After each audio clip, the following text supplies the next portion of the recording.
నమస్తే welcome to Zee news afternoon bulletin నేను మణిశ్రీ బులెటిన్ల ముందుగా హెడ్లైన్స్ చూద్దాం అమెరికాతో బిగ్ డీల్ ఓకే భారత సైన్యంలోకి 31 అత్యాధునిక MQ-9B డ్రోన్స్ ప్రిడేటర్ డ్రోన్ల రాకతో శత్రు దుర్భేద్యం కానున్న భారత్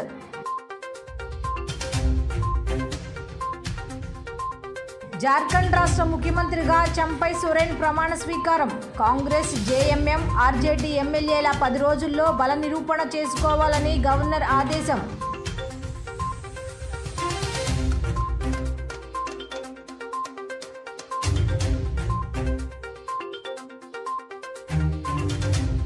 ముత్యాలంపాడు సాయిబాబా మందిరానికి ₹1,00,000 విరాళాన్ని అందజేసిన యాచకుడు యాదిరెడ్డి దాతృత్వానికి మారుపేరుగా నిలిచారు అంటూ పేర్కొన్న సాయిబాబా మందిర గౌరవ అధ్యక్షులు పూనూరు గౌతమ్ రెడ్డి ఇప్పటి వరకు ₹9,54,691 నగదును బాబా మందిరంతో పాటు వివిధ దేవాలయాలకు అందజేశారంటూ వెల్లడి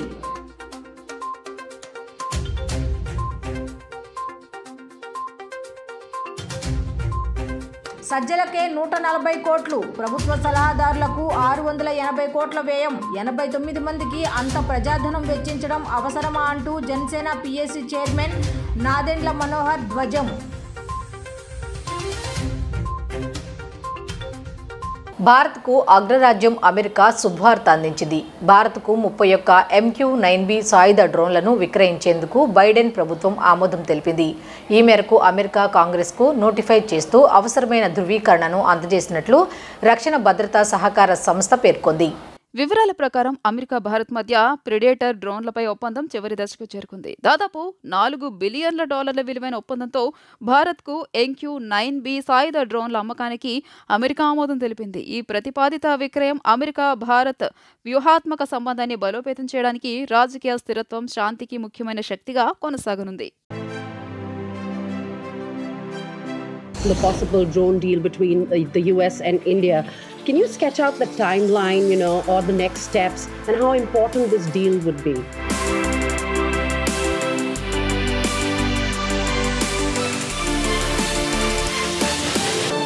$4 billion sale of 31 MQ-9B Sky Guardian aircraft will provide India with an enhanced maritime security.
Now, earlier today, we saw the readout about, the certification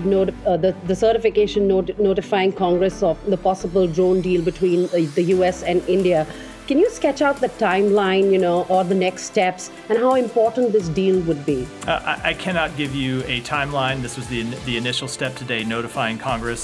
The exact timeline of the delivery is something that we will explore with the government of India over the coming months. I will say with respect to the deal itself, the $3.99, almost $4 billion sale of 31 MQ-9B Sky Guardian aircraft will provide India with an enhanced maritime security and maritime domain awareness capability. It offers India outright ownership and a 16-fold increase in the number of aircraft as compared to their current lease of 2 MQ-9A aircraft.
వారణాసిలోని Gyanvapi మసీదు సమీపంలోని ప్రాంగణంలో హిందూ వర్గాలు పూజలు ప్రారంభించాయి. సరిగ్గా 31 ఏళ్ల తరువాత మళ్లీ పూజలకు అవకాశం ఇస్తూ స్థానిక కోర్టు తీర్పు ఇచ్చిన నేపథ్యంలో బుధవారం రాత్రి 10:30 సమయంలో అప్పటికప్పుడు పూజలు చేశారు. మసీదు ప్రాంగణానికి పక్కనే ఉన్న సెల్లార్లోని విగ్రహాల వద్ద ఈ ప్రక్రియ నిర్వహించారు. ఈ హిందూ ఆలయ ప్రాంతంలో తరతరాలుగా వ్యాస్ కుటుంబానికి చెందిన వారు అర్చనలు చేయడం ఆనవాయితీ. కాశీ విశ్వనాథ్ ఆలయానికి సమీపంలో ఈ జ్ఞానవాపి ఉంది. కాగా 31 ఏళ్ల తర్వాత వ్యాస్ కుటుంబానికి చెందిన జితేంద్రనాథ్ వ్యాస్ ప్రార్థనలు నిర్వహించారు, పూజలు చేశారు. ఇప్పుడు పూజలు నిర్వహించిన ప్రాంతాన్ని వ్యాసీ సెల్లార్గా పిలుస్తారు. దాదాపు 31 ఏళ్ల తరువాత ఆ సెల్లార్ను తెరిచారు. ఎటువంటి అవాంఛనీయ పరిస్థితులు ఏర్పడకుండా జిల్లా అధికారులు తగిన బందోబస్తు, ఇతర ఏర్పాట్లు చేశారు. తమ కుటుంబానికి చెందిన జితేంద్రనాథ్ వ్యాస్ తప్ప ఇతర కుటుంబ సభ్యులు ఎవరూ సెల్లార్లోకి వెళ్లలేదని వ్యాస్ కుటుంబ సభ్యులు అశుతోష్ వ్యాస్ తెలిపారు.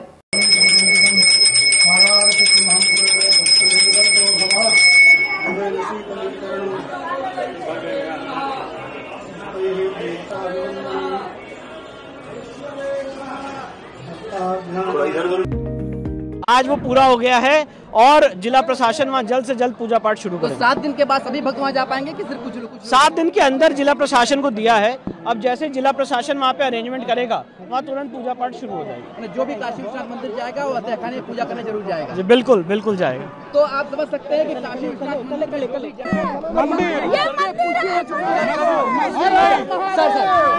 What happened today?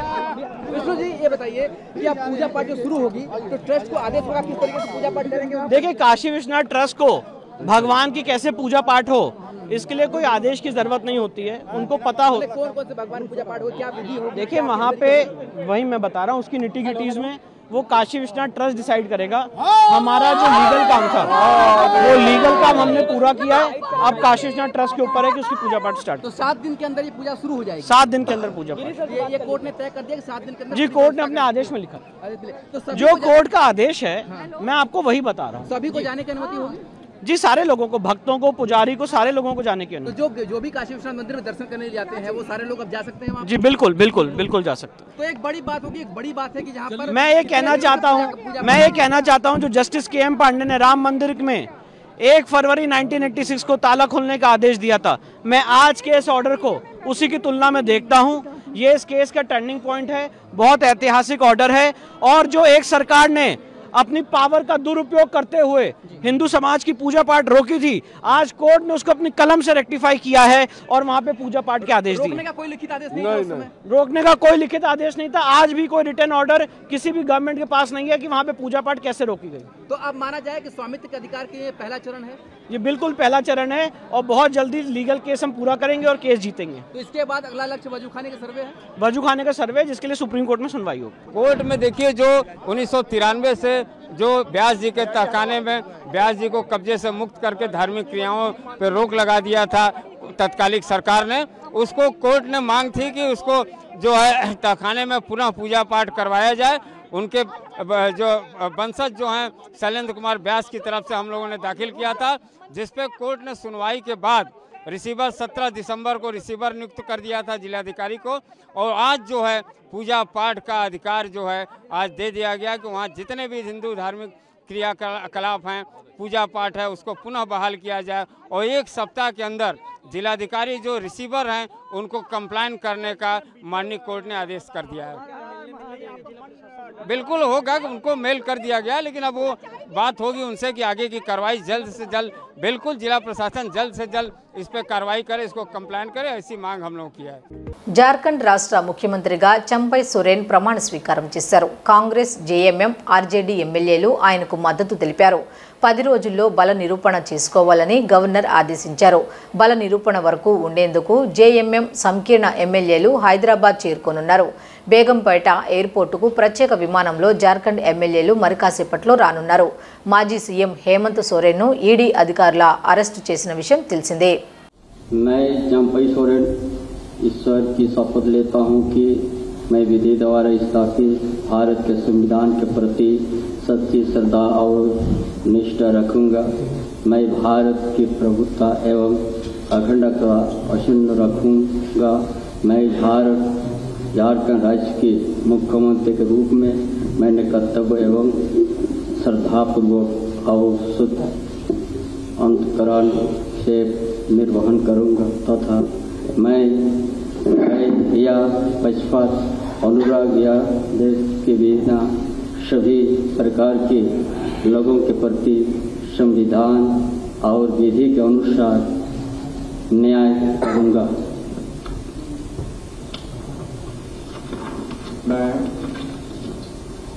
मैं चंपई सोरेन ईश्वर के शपथ लेता हूं कि जो विषय झारखंड राज्य के मुख्यमंत्री के रूप में मेरे विचार के लिए लाया जाएगा अथवा मुझे ज्ञात होगा उसे किसी व्यक्ति या व्यक्तियों को तब तक सिवाय जबकि ऐसे मुख्यमंत्री के रूप में मैं अपने कर्तव्य के सम्यक निर्वहन के लिए ऐसा करना अपेक्षित हो मैं प्रत्यक्ष अथवा अप्रत्यक्ष रूप से संचित या प्रकट नहीं करूंगा।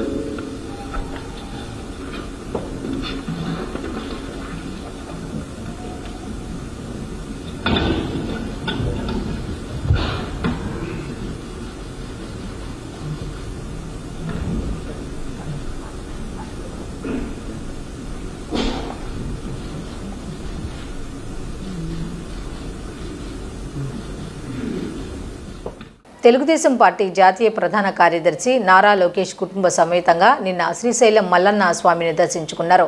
హైదరాబాద్ నుండి హెలికాప్టర్ ద్వారా సున్నిపెంటకు చేరుకున్న ఆయన అనంతరం రోడ్డు మార్గం గుండా శ్రీశైలం దేవస్థానానికి చేరుకోవడం జరిగింది.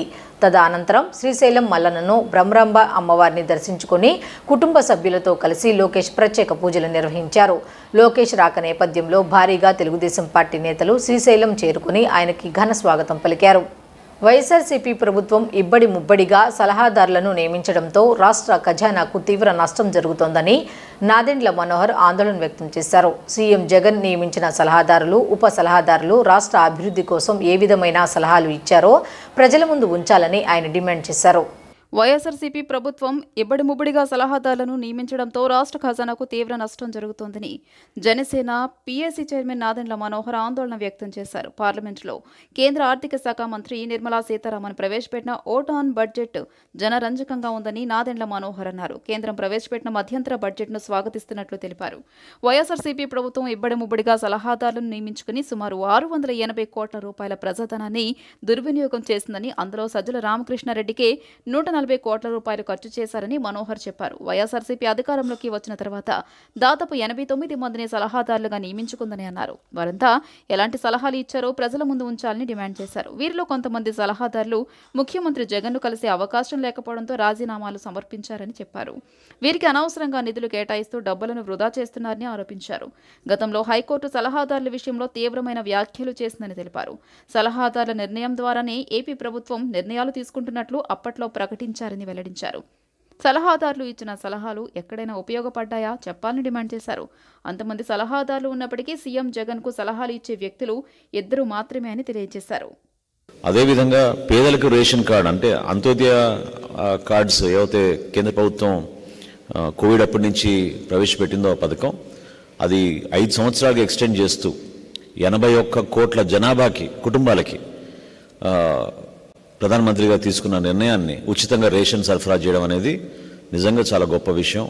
అనేక మంది సఫర్ అవుతున్న పరిస్థితుల్లో పెరిగిపోయిన ధరలు,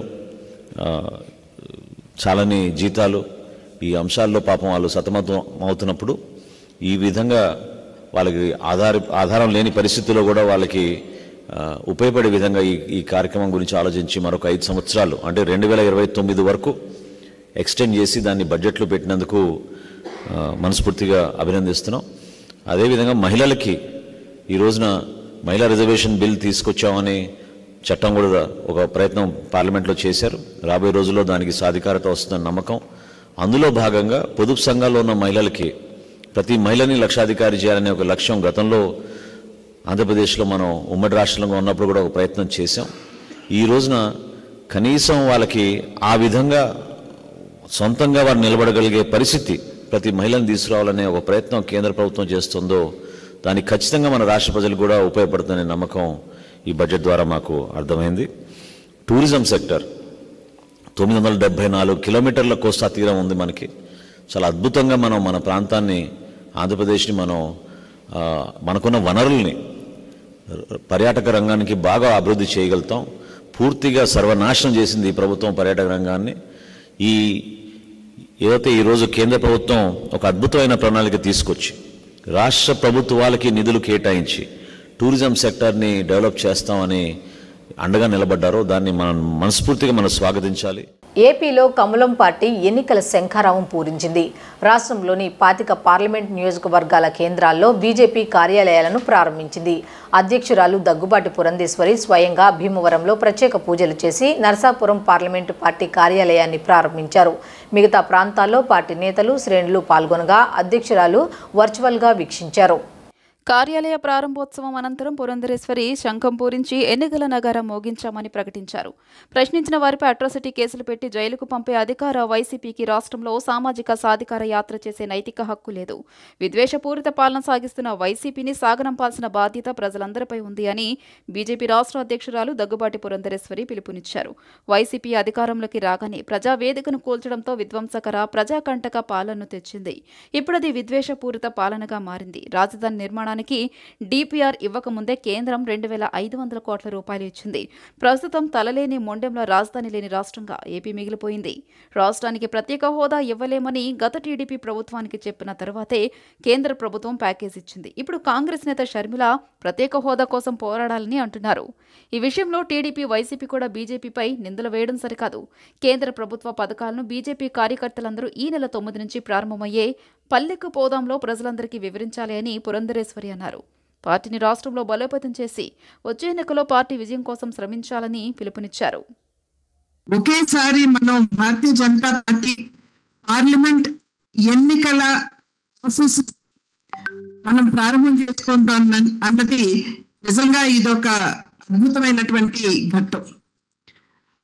భారతీయ జనతా పార్టీ ఆంధ్ర రాష్ట్ర భారతీయ జనతా పార్టీ చరిత్రలో ఇది ఒక చక్కటి అధ్యాయం అయితే దానిలో సూది కొన నాకు లభించడం అనేది ఇది నిజంగా నా అదృష్టంగా నేను భావిస్తున్నాను చెప్పి మీ అందరికీ కూడా నేను తెలియజేసుకుంటున్నాను. ఏ రాజకీయ పార్టీకైనా సరే కార్యాలయాలు, కార్యకర్తలు మరియు కార్యక్రమాలు ఈ 3 కూడా గుండెకాయ లాంటివి. ఈ 3 సవ్యంగా ఉన్నట్లయితే ఖచ్చితంగా ఆ పార్టీ ప్రతి రాష్ట్రంలో కూడా బలమయ్యేటువంటి అవకాశం ఉంటుంది.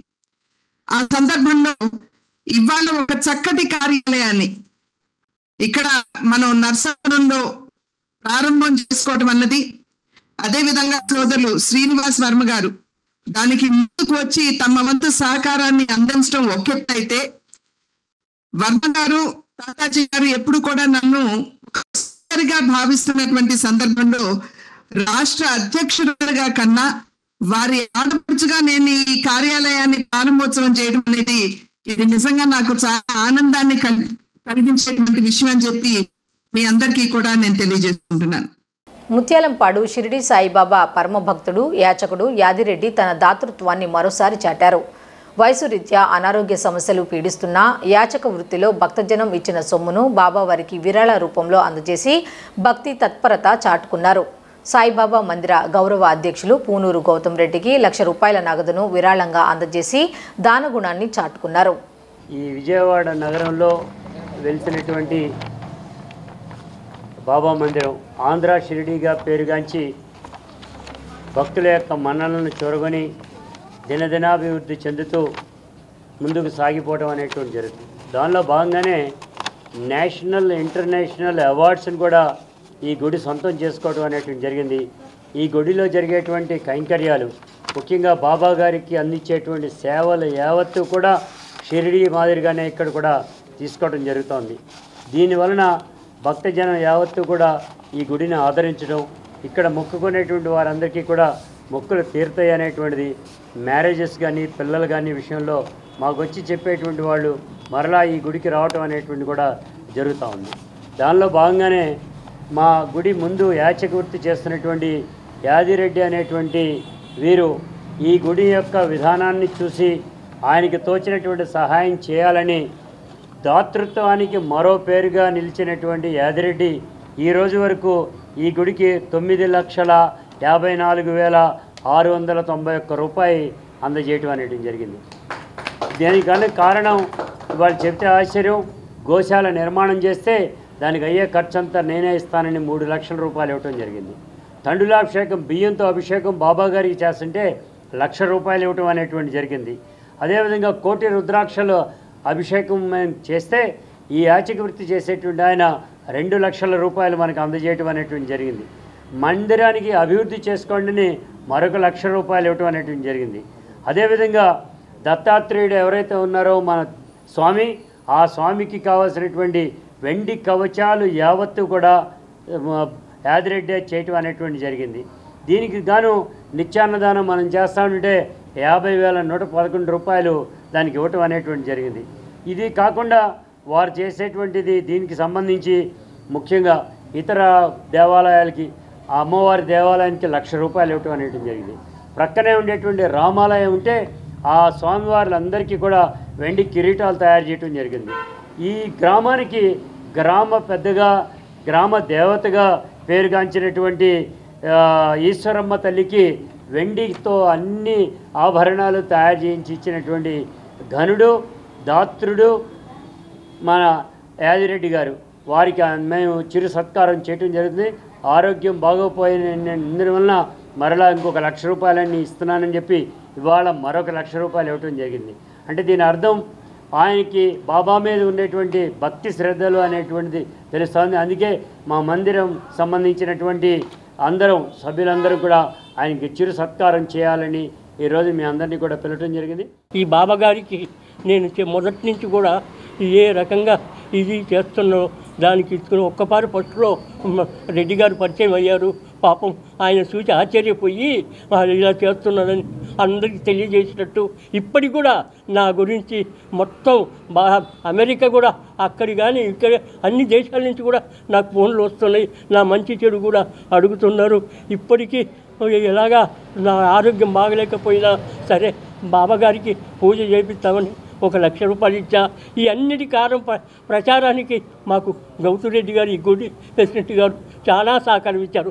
తర్వాత ముందు ఫస్ట్ ఏమనుకోవాలంటే భక్తుల సహకారం. భక్తులు మామూలు కాదు. అక్కడ నాకు వారసులు ఉన్నారో లేరో తెలియదు, కానీ నాకు భక్తులే వారసులు. వాళ్ళు పలకరింపే నన్ను బాగా ఇచ్చేస్తుంది. ఇక్కడ మా బాబాగారు ఈ 2 వల్ల ఇవాళ బడుతున్నాయి. నా నడువులు మొత్తం వాలిపోయినాయి, కూర్చోలేకపోతున్నా. దానివల్లనే ఇంకొక 1,00,000 రూపాయలు ఇస్తానయ్యా, ఉంటానో పోతానో అని గౌతురెడ్డి గారికి చెప్పాను. అందుకే ప్రజానీకానికి తెలియలేని నా ఆరోగ్యం బాగలేదు అని చెప్పాను. అలాగనే చేశారు. ఎంత భక్తుల సహకారం, ప్రతి వస్తువు కూడా భక్తుల సహకారంతో. నిజంగా అనకూడదు, నాకు వారసులు ఉన్నారో లేరో తెలియదు, కానీ ఇవాళ భక్తులే వారసులు. సంపాదించడం అందరూ సంపాదిస్తారు, సంపాదించింది దానగుణం చేయాలి అనేటువంటి లక్ష్యం మనిషి కొద్ది మందిలోనే ఉంటుంది. అలా ఉన్నటువంటి కొద్ది మందిలో యాదిరెడ్డి గారు ఉన్నవాడు ఇవ్వటం లేడు, లేనివారు యాచక వృత్తి చేసినప్పటికీ అది గౌరవప్రదంగా ధర్మకార్యాలకే వినియోగిస్తున్నాడు. ఆ వినియోగించడం కూడా మంచి మంచి కులం రహితం, మత రహితం, వర్గరహితమైనటువంటి బాబాకు ఆయన అందించడం మా అందరికీ కూడా గర్వకారణం. అటువంటి మందిరం మేము ఇక్కడ నిర్మించుకున్నాం. ఆ నిర్మాణంలో మా అందరం కూడా, మా గౌతమ్ రెడ్డి మేమందరం ఆధ్వర్యంలో దీన్ని ఇంకా దినదిన ప్రమాదమానం వహించి ఒక స్థాయికి ఎదగడానికి మేము కృషి చేస్తూ ఉన్నాము. ఇది యాదిరెడ్డి గారు ఇంకా సహస్ర చాంద్రమాన దర్శన యోగం అయిపోయింది. 100 సంవత్సరం వర్షే 120 సంవత్సరాలు పూర్ణాయుర్దాయం అంటాం. ఆ పూర్ణాయుర్దాయం కలిగినంత వరకు ఆయురారోగ్యాలతో ఐశ్వర్యంగా ఉండాలని సద్గురు సాయిబాబా ఆయనకు అనంతమైనటువంటి ఆశీస్సులు అందించాలని కోరుకుంటూ, ఇటువంటి దాతృత్వాన్ని 10 మందికి తెలియజేసినట్టయితే మిగతా భక్తులు కూడా ఆయన ఒక సూచన చేశాడు, చక్కటి సూచన. సంపాదితం కాదు ముఖ్యం, దానవత్వం ముఖ్యమైనటువంటి. ఆ దానవత్వంలో కూడా ఉన్నది కాదు లేనిది దానించడం అనేటువంటి చాలా గొప్ప విశేషం. దాన్ని అందరూ అలవర్చుకుంటారని సర్వే జనా సుఖినో భవంతు. ఇక్కడ యాచక వృత్తి చేస్తున్నాడనే పేరే కానీ ఆ మహానుభావుడికి ఉండే మనస్సు ఎవరికి ఉండదు. నీ తర్వాత ఏంటని మేము చాలాసార్లు ప్రశ్నించాం. నీకు తర్వాత కార్యక్రమాలకు డబ్బు ఏం చేసుకుంటామని. దానికి మీరు ఉన్నారు, గౌతమ్ రెడ్డి గారు ఉన్నారు, ఇక్కడ భక్తులు ఉన్నారు. నాకేం డబ్బు నిలవద్దు. ఇక్కడ భక్తులు ఎవరైతే ఇచ్చారో ఆ భక్తులందరూ చల్లగా ఉండాలని వాళ్ళ డబ్బంతా నేను మరలా మందిరానికి ఇస్తున్నాను. ఆ మందిరంలో భక్తులందరూ చల్లగా ఉండాలని పూజలు చేయండి, వాళ్ళు బాగుండాలని ఆయన చివరి కోరిక. యాదిరెడ్డి గారికి ఆరోగ్యం కూడా బాగుండాలని మేము కూడా మనస్ఫూర్తిగా కోరుకుంటున్నాం. మరి తదనంతరం చేసే కార్యక్రమాల నిమిత్తం కూడా రామారావు గారికి కొంత డబ్బుని అందజేసి ఉన్నారు, ₹1,00,000 వరకు. నా తదనంతరం చేసే కార్యక్రమాలు యథావిధిగా గోదానం కానీ భోజనాలు కానీ చేసే కార్యక్రమాలు కానీ నా డబ్బుతో చేయండి అని చెప్పి వారి స్నేహితుడైన రామారావు గారికి కూడా డబ్బులు ఇచ్చున్నారు. ఆయన ఏదైనా మంచి మనస్సుకి భగవంతుడు చల్లగా చూసి మంచి ఆయురారోగ్యాలతో ఉన్నంతకాలం మంచిగా ఆయువుగా ఉండి ఆ భగవంతుడి దగ్గర సాయినాథుడి పాదాల దగ్గర శాశ్వతంగా చేరుకోవాలని కోరుకున్నాం. అదేవిధంగా కరోనా సమయంలో చెల్లెలు మల్లేశ్వరి కరోనా సమయంలో ఇంట్లోంచి బయటికి రాని సమయంలో కూడా తీసుకెళ్ళి ప్రతిరోజు అతను తినే మెత్తటి అన్నం రసం ఏం తింటే ప్రసాదాన్ని అందజేస్తుంది. అట్లాగే ఈరోజు వరకు అట్లాగే చిరంజీవి శైలజ గారు అతనికి ఒంట్లో బాగోకపోతే వెంటనే వెళ్ళి కూడా ఉండి హాస్పిటల్లో అతనికి కావాల్సిన సపర్యలన్నీ చేసి అట్లా సేవ చేస్తుంది. విశాఖ హైదరాబాద్ గోదావరి ఎక్స్ప్రెస్ రైలు సేవలు ప్రారంభమై 50 వసంతాలు పూర్తయిన సందర్భంగా గురువారం విజయవాడ రైల్వే స్టేషన్లో రైలు ప్రేమికులు సంబరాలు చేసుకున్నారు. రైలు వద్ద కేక్ కోసి ప్రయాణికులకు పంచారు. Vijayawada railway divisional manager Narendra Anandarao పాటిల్తో పాటు రైల్వే అధికారులు పాల్గొన్నారు.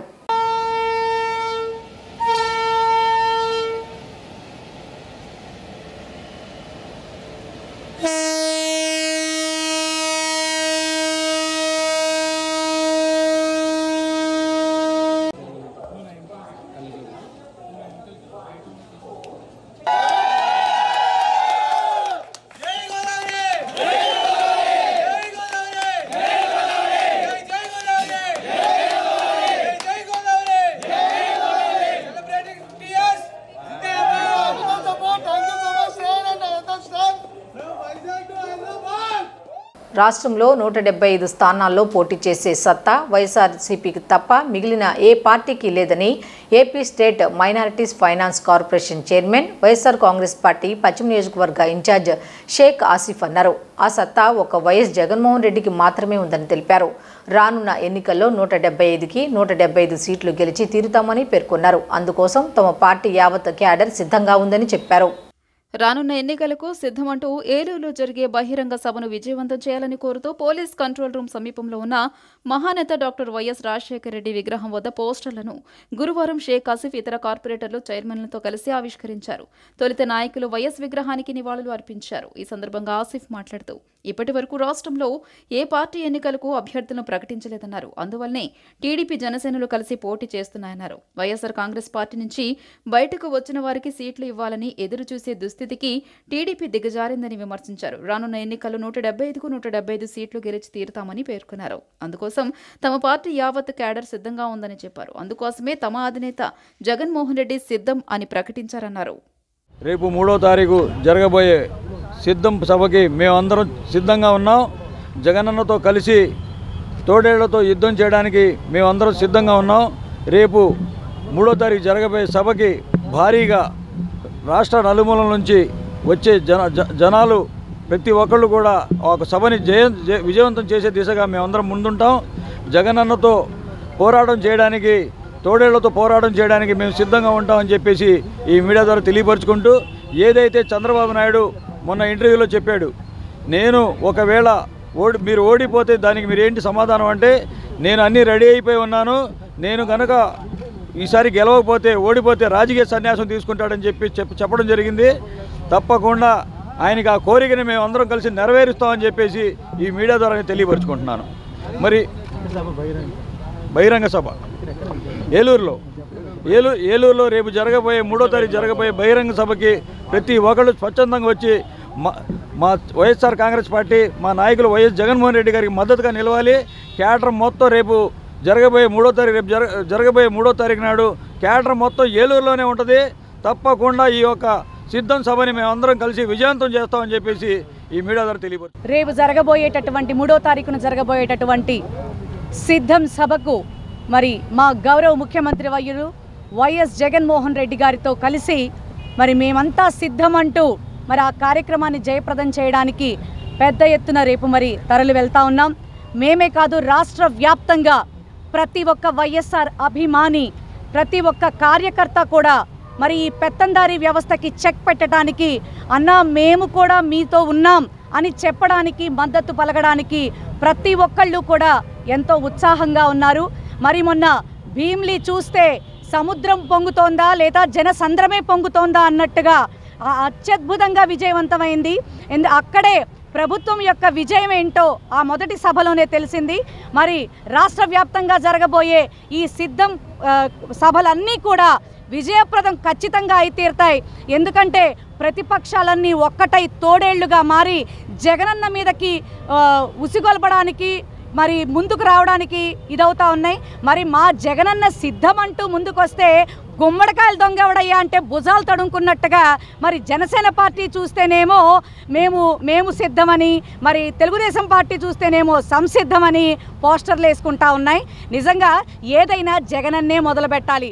ఈ నెల 3వ తారీఖున జగనన్న కోసం ఆంధ్రప్రదేశ్లో ఉన్నటువంటి ప్రజలందరూ కూడా 3వ తారీఖు ఏలూరులో జరిగేటువంటి సిద్ధం అనే భారీ బహిరంగ సభకి ఆంధ్రప్రదేశ్ నలుమూలల నుండి, అలాగే విజయవాడ పశ్చిమ నియోజకవర్గం నుంచి ఆసిఫ్ గారి నాయకత్వంలో వైఎస్ఆర్ కాంగ్రెస్ పార్టీ అందరూ కూడా కార్యకర్తలు కానీ, అభిమానులు కానీ, నాయకులు కానీ, వివిధ కార్పొరేషన్ చైర్మన్లు కానీ, వివిధ కార్పొరేషన్ డైరెక్టర్లు కానివ్వండి, అందరూ కూడా కలిసికట్టుగా కథం తొక్కుతున్నామని చెప్పి ఈ సందర్భంగా తెలియజేసుకుంటూ చంద్రబాబు నాయుడు గారికి, పవన్ కళ్యాణ్కి ఒక విన్నపం చేస్తున్నాం. మీరు మొన్న చంద్రబాబు నాయుడు గారు ఒక నేషనల్ మీడియాతో మాట్లాడుతూ ఈసారి ఓడిపోతే నేను వెళ్ళిపోతాను, ఇంకా రాజకీయాల నుంచి తప్పుకుంటానని చెప్పేసి చెప్పడం జరిగింది. దానికి మీరు సిద్ధంగా ఉండండి అని చెప్పి ఈ సందర్భంగా తెలియజేసుకుంటూ, మీరు పందులు గుంపులుగా ఏ రకంగా అయితే వస్తాయో మీరందరూ కూడా కలిసి గుంపులుగా వస్తున్నారు. 59వ డివిజన్లో ప్రతి గడపకు వెల్లంపల్లి శ్రీనివాస్ కార్యక్రమం గురువారం జరిగింది. MLC MD Ruhullah, deputy mayor అవుతు Srisailaja, corporator MD Shahina Sultana, cooption సభ్యులు అలీంలాతో కలిసి ఎమ్మెల్యే వెల్లంపల్లి శ్రీనివాసరావు డివిజన్లో పర్యటించారు. స్థానిక ప్రజలతో మాట్లాడి వారి సమస్యలను అడిగి తెలుసుకున్నారు.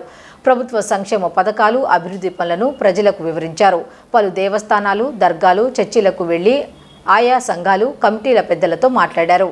అనంతరం డివిజన్ వైఎస్ఆర్సీపీ నాయకులు ఎమ్మెల్యే వెల్లంపల్లి శ్రీనివాస్, ఎమ్మెల్సీ ఎండి రుహుల్లాను భారీ ఫ్రూట్స్ గజమాలతో సన్మానించారు. ఈ కార్యక్రమంలో పార్టీ నాయకులు ఎండి హఫీజుల్లా, నందెపు సురేష్, దేవిరెడ్డి రమేష్ రెడ్డి, చింతా చిన్న, చింతా శ్రీను, కోలా శాంతకుమారి, షేక్ అమిత్, రాజు, దినేష్ తదితరులు పాల్గొన్నారు. ఈ యొక్క వైఎస్ఆర్సీపీ పార్టీ తరఫున ప్రతి ఇంటికి కూడా వెళ్ళడం జరుగుతుంది ప్రచారం నిమిత్తంగా. చాలా చక్కగా అందరూ కూడా చాలా ఆనందంగా మమ్మల్ని అందరినీ ఆహ్వానించడం చాలా సంతోషంగా ఉంది. ఈ కార్యక్రమానికి సోదరుడు రుహుల్లా, అదేవిధంగా మా డిప్యూటీ మేయర్ గారు శైలజారెడ్డి గారు, ఇతర పార్టీ నాయకులు చాలా సంతోషంగా ఉంది. ఎందుకంటే జనరల్గా ఓట్లు అడుగుదామని చెప్పిన ఉద్దేశంతో ప్రచారంగా రావడం జరుగుతుంది. కానీ ఇది ఒక విజయోత్సవ ర్యాలీలాగా డివిజన్ అంతా కూడా తరలి వచ్చి తప్పకుండా మిమ్మల్ని మంచి మెజారిటీతో గెలిపిస్తాం, 100% మళ్ళీ జగన్మోహన్ రెడ్డి గారు ముఖ్యమంత్రి కావాలి అని చెప్పని వీళ్ళందరి యొక్క మాట చూస్తుంటే చాలా సంతోషంగా ఉంది. ఎందుకంటే జగన్మోహన్ రెడ్డి గారి పరిపాలన కావచ్చు, అదేవిధంగా స్థానికంగా ఉన్న మా స్థానిక కార్పొరేటర్ గారు మౌదినమ్మ గారు, అదేవిధంగా ఎమ్మెల్సీ రుహుల్లా గారు కూడా ప్రజల మధ్యలోనే ఎప్పటికప్పుడు ఉంటూ కుల మతాలకు అతీతంగా ప్రతి ఒక్కళ్ళు కూడా ఇటు దేవాలయాల అభివృద్ధి కానివ్వండి, చర్చిలు కానివ్వండి, మసీదులు కానివ్వండి, ఒక పక్క డివిజన్ అభివృద్ధి చేసుకుంటూ డ్రైనేజీ సమస్యలు కానీ, రోడ్లు కానివ్వండి, ఎక్కడ ఏది అవసరమైతే అది చేసే విధంగా ఈ యొక్క జగన్మోహన్ రెడ్డి గారి పరిపాలనలో అభివృద్ధి అంటే ఈ నియోజకవర్గం విధంగా, ఈ డివిజన్ అనే విధంగా చాలా చక్కగా అభివృద్ధి చేశారు. అందుకే ప్రజల నుంచి చక్కటి స్పందన వస్తుంది. ఆ స్పందనతోనే ఎప్పుడు ఎన్నికలు వచ్చినా కానీ ఫ్యాన్ గుర్తుకి ఓటేయడానికి ప్రజలంతా సిద్ధంగా ఉన్నారని మీరు ఇందాక సాక్షాత్ మీరే చూస్తున్నారు. అందరూ కూడా ఏ విధంగా హారతలు ఇస్తున్నారు, ఏ విధంగా దీవిస్తున్నారు, ఏ విధంగా మమ్మల్ని అందరినీ కూడా వాళ్ళ ఇంటికి ఆహ్వానించి మమ్మల్ని గౌరవిస్తారన్న సంగతి చూస్తుంటే చాలా సంతోషంగా. తప్పకుండా ఈ నియోజకవర్గంలో అత్యధిక మెజారిటీతో వైఎస్ఆర్సీపీ పార్టీ గెలవబోతుందానికి ఇది ఒక ఉదాహరణ అని చెప్పి అందరికీ కూడా తెలియపరచుకుంటాను. ప్రతి ఒక్కళ్ళం కూడా ఏదైతే వైఎస్ఆర్ కాంగ్రెస్ పార్టీ అంటేనే ప్రజల పక్షాన ప్రజల సమస్యలకి పోరాడే విధంగా గత 4.5 సంవత్సరాలు కావచ్చు, లేకపోతే జగన్మోహన్ రెడ్డి గారు ఏదైతే ముఖ్యమంత్రి స్థానంలో కూర్చున్న దగ్గర నుంచి కూడా ప్రజల యొక్క క్షేమంగానే ధైర్యంగా ముందుకెళ్ళి మీరు అడిగిన పనులన్నీ చేయండి అనేటువంటి సంకేతాలు ఇచ్చి మమ్మల్ని అందరినీ కూడా ప్రజల మధ్యకు నిలిచారు. ఏదైతే జగన్మోహన్ రెడ్డి గారు చేస్తానన్న దానికన్నా కూడా ఎక్కువ రెట్టింపుతో మరి అనుకోనేటువంటి పనులు కూడా చేసి మరి కార్పొరేటర్లుగా మాకవ్వచ్చు, అలాగే రాష్ట్ర స్థాయిలో మరి సార్ అవ్వచ్చు. ఎందుకంటే ప్రతి ఒక్కటి కూడా తెలుగుదేశం నాయకులు గొప్పలుగా చెప్తూ ఉంటారు. ఎందుకంటే ప్రతిదీ కూడా ఎక్కడ ఇబ్బంది ఉందో ఇవాళకి కూడా శానిటేషన్ మీద మరి మనం తిరుగుతూ ఉంటే మన ఎల్లంపల్లి శ్రీనివాసరావు గారు చెప్పడం జరుగుతూ ఉంది. 3 రోజుల నుంచి విజయవాడ సెంట్రల్ నియోజకవర్గంలో డివిజన్ వైజ్గా ఎక్కడైతే మెయిన్ కాలువలు ఉన్నాయో అవన్నీ కూడా పూడికలు 100% తీసి ప్రజల యొక్క ఆరోగ్యానికి భంగం లేకుండా, అలాగే ఏదైతే మన ఈ సెంట్రల్ నియోజకవర్గం ఈ బుడమేరు ప్రాంతం ఉందో మరి దానిలో భాగంగా ఎక్కువ దోమలు ఉంటాయని మనందరికీ తెలుసు. ఎప్పటికప్పుడు కూడా డ్రైవ్ చేయించి ఇంకా వాళ్ళకి దోమల సమస్య అవ్వచ్చు, లేకపోతే కాలువలు పారుదల సమస్య అవ్వచ్చు, అవన్నీ కూడా చేసి ముందుకెళ్తామని తెలియజేసుకుంటూ మరి ఈ కార్యక్రమంలో కార్పొరేటర్గా షాహినా సుల్తానా గారు మరి ఈ డివిజన్ కూడా పెద్ద ఎత్తున అభివృద్ధి జరిగింది. మన ఫ్యాన్ గాలికి పసుపు రంగు జెండా ఎగిరిపోయింది, అలాగే గ్లాస్ పగిలిపోయింది అనడానికి నిదర్శనం ఈరోజు మీరే చూశారు. మా డివిజన్లో వచ్చిన జనాలే ఈరోజు పాదయాత్ర అంటే ఓటు అడగడానికి వచ్చినట్టుగా లేదు. ఎందుకంటే ఆల్రెడీ వెల్లంపల్లి శ్రీనాన్న గెలిచిన మహోత్సవంలో ఆయన తిరిగినట్టుగా ఉంది. అలాగే ఇక్కడికి విచ్చేసిన ప్రతి ఒక్కరికి కూడా ప్రత్యేక ధన్యవాదాలు కూడా తెలుపుతున్నాను. ప్రతి ఒక్కళ్ళు కూడా జగనన్న చేసినటువంటి మంచిని, అలాగే ఆయన పెట్టినట్టు సంక్షేమ పథకాలు అందరికీ అందినాయి కాబట్టి ప్రజలు ప్రతి ఒక్కళ్ళు కూడా వెల్లంపల్లి శ్రీనాన్నకి హారతులు కట్టి అలాగే పూలు వేసి ఆయనకి శుభాకాంక్షలు తెలిపారు. అలాగే రానున్న కాలంలో కూడా 2024లో మళ్ళీ తిరిగేది మన వైఎస్ఆర్సీపీ జెండానే. ప్రతి ఒక్కటి కూడా ఆ జెండా ఆ గాలికి ఎగిరిపోతాయని నేను ఈరోజే చెప్తున్నాను. కశ్మీర్ కొత్త అందాలతో మెరిసిపోతోంది. ఎటు చూసినా మంచు కురుస్తుండటంతో వాతావరణం అలరిస్తోంది. 2 రోజులుగా పెద్ద ఎత్తున మంచు కురుస్తుండటంతో ఎటు చూసినా ధవళకాంతులు మెరిసిపోతున్నాయి. రోడ్లు, చెట్లు, కొండలు, కోనలు తెల్లటి దుప్పటి కప్పుకున్నట్లు కనిపిస్తున్నాయి. ఇక రైల్వే ట్రాక్లు మంచుతో కప్పబడిపోవడం, వాటి మించే రైలు నడవటం కొత్త అనుభూతిని కలిగిస్తోంది. మంచు నిండిన ట్రాక్ పై నుంచి పోలార్ ఎక్స్ప్రెస్ దూసుకుపోతున్న దృశ్యాన్ని రైల్వే మంత్రి అశ్విని వైష్ణవ్ సోషల్ మీడియాలో పంచుకున్నారు. ఆ రైలు బారాముల్లా, బనీహాల్ మధ్య తిరుగుతున్న విషయం తెలిసిందే. ఈ శీతాకాలం సీజన్లో మంచు ఇంతలా కురవడం ఇదే తొలిసారి. కాగా మంచు వర్షం కారణంగా శ్రీనగర్ జమ్మూ నేషనల్ హైవే మూసివేశారు. అలాగే ముఘల్ రోడ్ శ్రీనగర్ లేహ్ హైవే కూడా మూసివేశారు. గుల్మార్గ్, పహల్గా, సోనామార్గ్లో మంచు కురుస్తోంది. बहुत ही अच्छा फर्स्ट टाइम ऐसे स्नो देखना, सब बहुत अच्छा, बहुत प्यारा है कश्मीर. सही में इसको हेवन जो बोला जाता है सच है.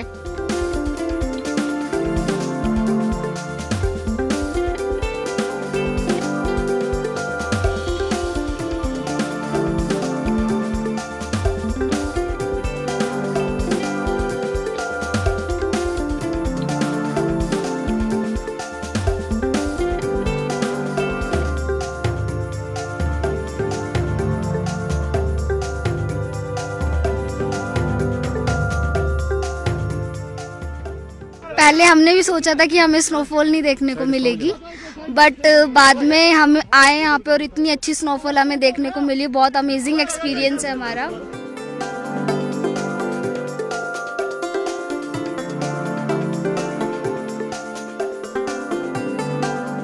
రాబోయే ఎన్నికల్లో అన్ని రాజకీయ పార్టీలు మాలలకు అధిక సంఖ్యలో ఎంపీ, ఎమ్మెల్యే స్థానాలు కేటాయించాలని మాల మహానాడు ఆంధ్రప్రదేశ్ రాష్ట్ర అధ్యక్షులు నన్నేటి పుష్పరాజ్ కోరారు. గాంధీనగర్లోని ఐలాపురం హోటల్లో గురువారం జరిగిన విలేకరుల సమావేశంలో ఆయన మాట్లాడుతూ ఎస్సీ రిజర్వ్డ్ స్థానాలు తప్ప మిగిలిన స్థానాల్లో దళితులకు సీట్లు కేటాయించడం లేదన్నారు. నియోజకవర్గాల వారీగా దళిత ఓటర్లను గుర్తించి ఇతర స్థానాల్లోనూ దళితులకు ప్రాధాన్యం కల్పించాలని కోరారు. రాబోయే రోజుల్లో దళితులను ఆదరించే పార్టీలకే తమ మద్దతు ఉంటుందని పేర్కొన్నారు. ఈ సమావేశంలో రాష్ట్ర కార్యదర్శి సంధి జయరాజ్, ప్రధాన కార్యదర్శి నేతలు సాల్మన్ రాజు, చిల్లే రాజ్ కుమార్, బాబు రాజేంద్ర ప్రసాద్ తదితరులు పాల్గొన్నారు. మరొక 2 నెలల ఎలక్షన్ జరగబోతుంది. ఈ ఎలక్షన్కి దళితులకి ఎవరైతే ఎక్కువ సీట్లు ఇచ్చి మరి నిలబెడతారో వారు ఆ పార్టీకి మా మద్దతు పూర్తిగా ఉంటుంది. ఎందుకంటే రిజర్వ్డ్ స్థానాల్లోనే మరి వాళ్ళ మాలను నుంచో పెడుతున్నారు తప్ప మిగతా స్థానాలు ఎవరికి ఇవ్వట్లే. అదేనా ఎక్కడో నియోజకవర్గం 2, 3 నియోజకవర్గం 4 నియోజకవర్గాలు ఉన్నాయి తప్ప మిగతా నియోజకవర్గాలు ఉండలేదు. మరి ఎందుకు అలాంటి పరిస్థితి వస్తుంది అంటే దళితులు ఓటు బ్యాంకునే వాడుకుంటారా? అంతే తప్ప మేము రాజకీయాలు పనిచేయమా? ఒకటే చెప్తున్నాం, ప్రతి పార్టీ కూడా దళితులకి ఏదో చేస్తామని చెప్తుంది తప్ప ఎన్ని రాజకీయ పార్టీలు ఎంతమంది మారినా ఆ రిజర్వ్డ్ స్థానాలే తప్ప మిగతా స్థానాలు కేటాయించట్లా. అత్యధిక శాతం ఈసారి దళితులకి ఎక్కువ కేటాయించాలని అడుగుతున్నాం. అది వైఎస్ఆర్ కానీ, కాంగ్రెస్ కానీ, బీజేపీ కానీ, జనసేన కానీ ఏ పార్టీ అయినా సరే ఏ పార్టీ అయినా సరే దళితులకి ఎక్కువ సీట్లు కేటాయిస్తుందో ఆ పార్టీకి పూర్తి మద్దతు మానమానడం ఉంటుందని చెప్పి మనం చేసుకుంటూ, అలాగే రాబోయే రోజుల్లో కూడా దళితులకి ఏ ప్రభుత్వం మంచిగా పనిచేస్తానని మీ మేనిఫెస్టోలో పొందుపరుస్తారో ఖచ్చితంగా ఆ పార్టీకి పూర్తి మద్దతు ఉంటుంది. చాలామంది కూడా మమ్మల్ని మోసం చేస్తాయి తప్ప, ఏ ప్రభుత్వం వచ్చినా మమ్మల్ని మోసం తప్ప ఏ ప్రభుత్వం కూడా మాకు దళితులకు చేసింది ఏమీ లేదు. వార్తలు ముగించే ముందు హెడ్లైన్స్ మరొకసారి చూద్దాం. అమెరికాతో బిగ్ డీల్ ఓకే. భారత సైన్యంలోకి 31 అత్యాధునిక MQ-9B డ్రోన్స్, ప్రిడేటర్ డ్రోన్ల రాకతో శత్రు దుర్భేద్యం కానున్న భారత్.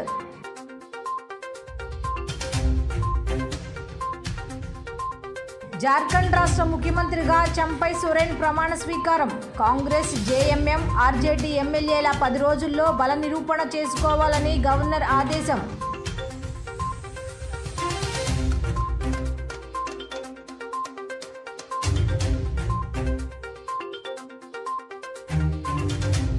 ముత్యాలంపాడు సాయిబాబా మందిరానికి ₹1,00,000 విరాళాన్ని అందజేసిన యాచకుడు యాదిరెడ్డి దాతృత్వానికి మారుపేరుగా నిలిచారు అంటూ పేర్కొన్న సాయిబాబా మందిర గౌరవ అధ్యక్షులు పూనూరు గౌతమ్ రెడ్డి ఇప్పటి వరకు ₹9,54,691 నగదును బాబా మందిరంతో పాటు వివిధ దేవాలయాలకు అందజేశారంటూ వెల్లడి.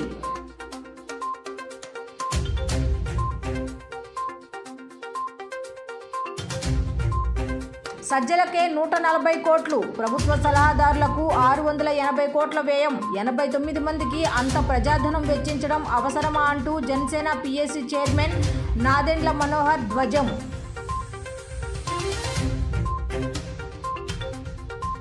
ఈ వార్తలు ఇంతటితో సమాప్తం. తిరిగి రాత్రి 7:30 బులెటిన్లో కలుద్దాం. అంతవరకు సెలవు. నమస్కారం.